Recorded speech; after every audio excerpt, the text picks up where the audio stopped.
160 bata nasagip mula sa umunoy pang-aabuso sa isang bahay ampunan sa Mexico, Pampanga. Kwento ng mga biktima ay kinakadena sila na parang aso, ikinukulong sa kubeta, hindi pinapakain at may ilan na pinapalo pa ng PVC pipe at yantok. Arestado ang Amerikanong pastor na nagpapatakbo sa pasilidad.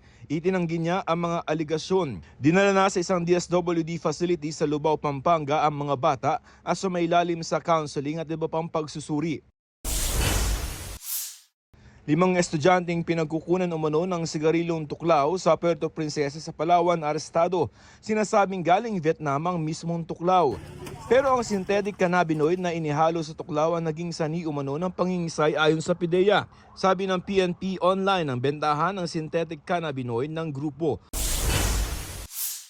Kamuning footbridge na ipapalit sa NIA South Road Scout Borromeo Footbridge o mas kilala bilang Mount Kamuning, sisimulan ng itayo ngayong buwan. Ayon sa DOTR, itatayo yan sa mismong Kamuning Station ng EDSA Bus Carousel. Maliwalas at mas mababa na ito at meron ding elevator at wheelchair lift. Target itong buksan sa Disyembre bago gibain ang Mount Kamuning. Joseph Morong nagbabalita para sa GMA Integrated News. Huwag magpahuli sa mga balitang dapat niyong malaman. Mag-subscribe na sa GMA Integrated News sa YouTube.